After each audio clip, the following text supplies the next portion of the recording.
Chapter 9, What Everybody Wants. Wouldn't you like to have a magic phrase that would stop arguments? Eliminate ill feeling, create goodwill, and make the other person listen attentively. Yes. All right. Here it is. I don't blame you one iota for feeling as you do. If I were you, I would undoubtedly feel just as you do. An answer like that will soften the most cantankerous old cuss alive. And you can say that and be 100% sincere, because if you were the other person you, of course, would feel just as he does. Take Al Capone, for example. Suppose you had inherited the same body and temperament and mind that Al Capone had. Suppose you had his environment and experiences. You would then be precisely what he was, and where he was. For it is those things, and only those things, that made him what he was. The only reason, for example, that you are not a rattlesnake is that your mother and father weren't rattlesnakes. You deserve very little credit for being what you are, and remember, the people who come to you irritated, bigoted, unreasoning, deserve very little discredit for being what they are.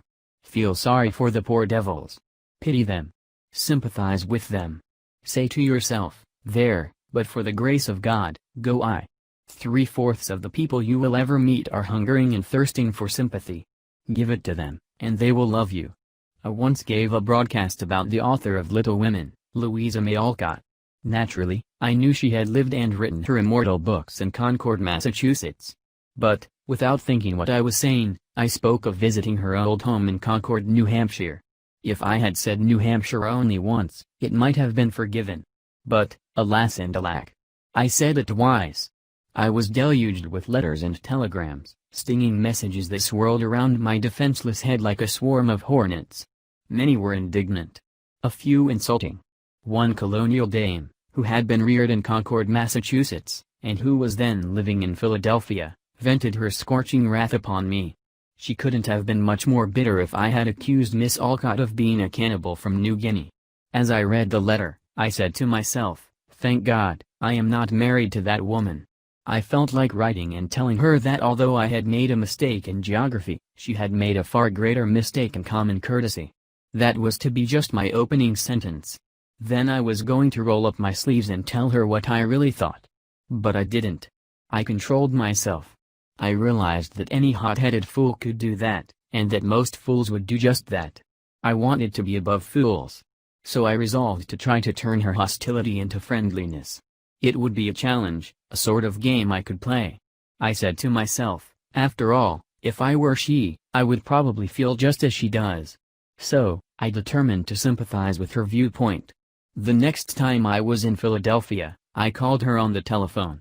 The conversation went something like this. Me, Mrs. So-and-so, you wrote me a letter a few weeks ago, and I want to thank you for it.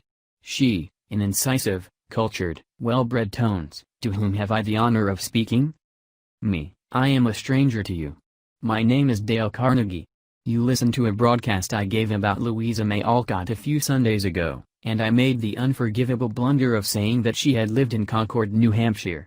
It was a stupid blunder, and I want to apologize for. It was so nice of you to take the time to write me. She, I am sorry, Mr. Carnegie, that I wrote as I did. I lost my temper. I must apologize. Me, no. No. You are not the one to apologize, I am. Any schoolchild would have known better than to have said what I said. I apologized over the air the following Sunday, and I want to apologize to you personally now. She, I was born in Concord, Massachusetts. My family has been prominent in Massachusetts affairs for 2 centuries, and I am very proud of my native state. I was really quite distressed to hear you say that Miss Alcott had lived in New Hampshire. But I am really ashamed of that letter. Me, I assure you that you were not 1/10 as distressed as I am. My error didn't hurt Massachusetts, but it did hurt me. It is so seldom that people of your standing and culture take time to write people who speak on the radio, and I do hope you will write again if you detect an error in my talks. She, you know, I really like very much the way you have accepted my criticism. You must be a very nice person. I should like to know you better. So, because I had apologized and sympathized with her point of view, she began apologizing and sympathizing with my point of view. I had the satisfaction of controlling my temper, the satisfaction of returning kindness for an insult. I got infinitely more fun out of making her like me than I could ever have gotten out of telling her to go and take a jump in the Schuylkill River. Every man who occupies the White House is faced almost daily with thorny problems in human relations. President Taft was no exception, and he learned from experience the enormous chemical value of sympathy in neutralizing the acid of hard feelings.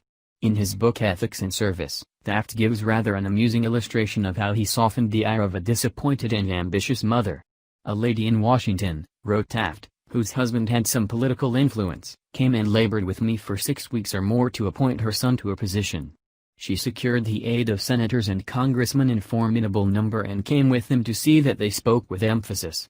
The place was one requiring technical qualification, and following the recommendation of the head of the bureau, I appointed somebody else.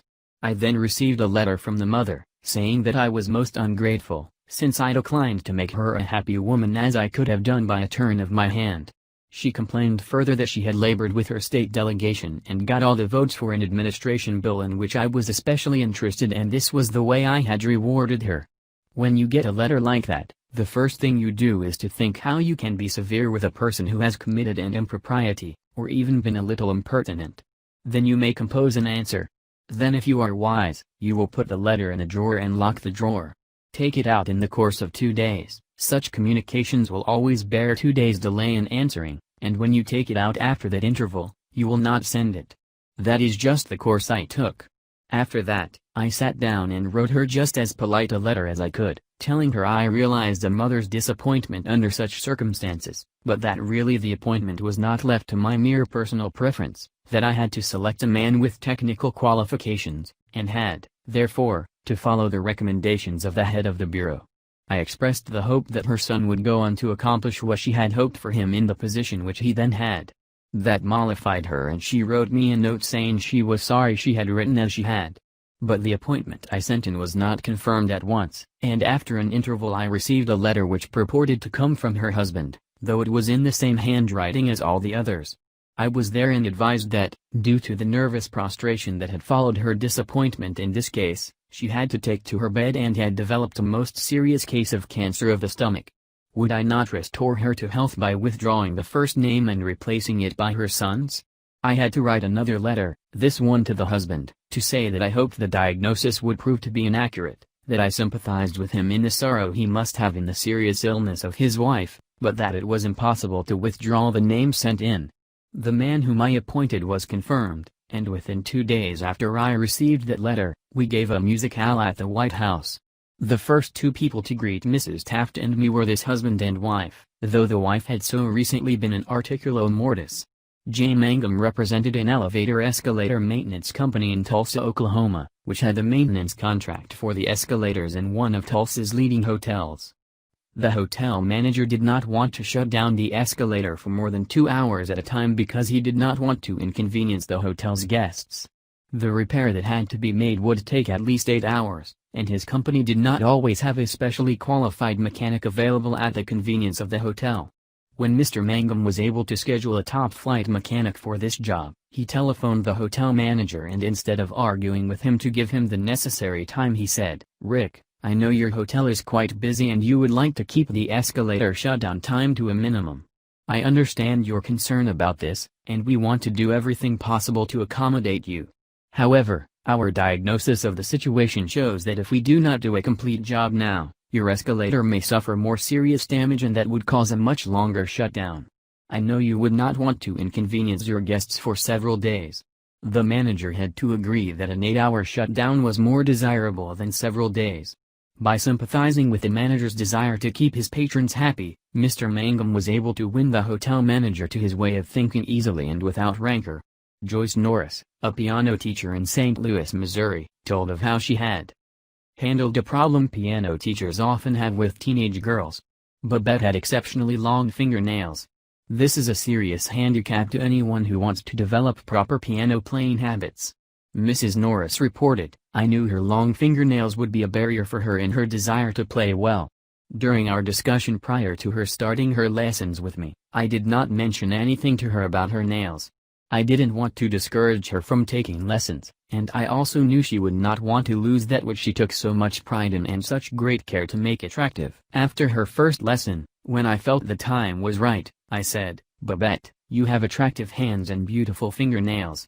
If you want to play the piano as well as you are capable of and as well as you would like to, you would be surprised how much quicker and easier it would be for you, if you would trim your nails shorter. Just think about it, okay?" She made a face which was definitely negative. I also talked to her mother about this situation, again mentioning how lovely her nails were. Another negative reaction. It was obvious that Babette's beautifully manicured nails were important to her. The following week Babette returned for her second lesson. Much to my surprise, the fingernails had been trimmed. I complimented her and praised her for making such a sacrifice. I also thanked her mother for influencing Babette to cut her nails. Her reply was, "Oh, I had nothing to do with it." Babette decided to do it on her own, and this is the first time she has ever trimmed her nails for anyone. Did Mrs. Norris threaten Babette? Did she say she would refuse to teach a student with long fingernails? No, she did not. She let Babette know that her fingernails were a thing of beauty and it would be a sacrifice to cut them. She implied, "I sympathize with you, I know it won't be easy, but it will pay off in your better musical development." Saul Hiroque was probably America's #1 impresario. For almost half a century he handled artists, such world-famous artists as Chopin, Isadora Duncan, and Pavlova. Mr. Hiroque told me that one of the first lessons he had learned in dealing with his temperamental stars was the necessity for sympathy and more sympathy with their idiosyncrasies. For 3 years, he was impresario for Fyodor Chopin, one of the greatest bassos who ever thrilled the ritzy box holders at the Metropolitan. Yet Chopin was a constant problem. He carried on like a spoiled child. To put it in Mr. Hiroque's own inimitable phrase, he was a hell of a fellow in every way. For example, Chopin would call up Mr. Hiroque about noon of the day he was going to sing and say, "Saul, I feel terrible. My throat is like raw hamburger.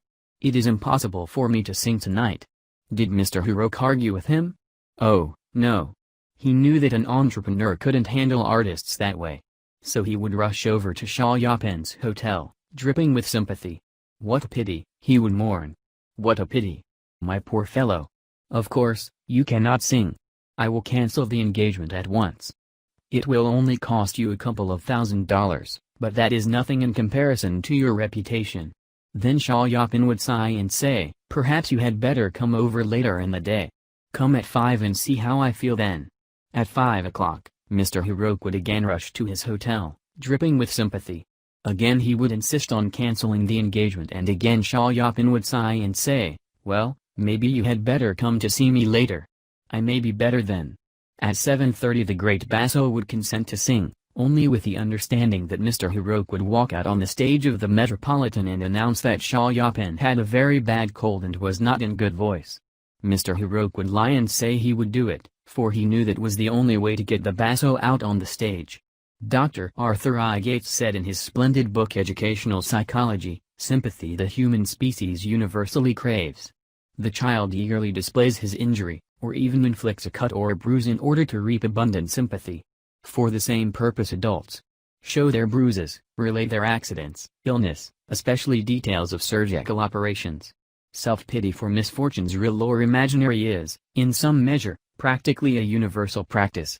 So, if you want to win people to your way of thinking, put in practice." Principle 9. Be sympathetic with the other person's ideas and desires.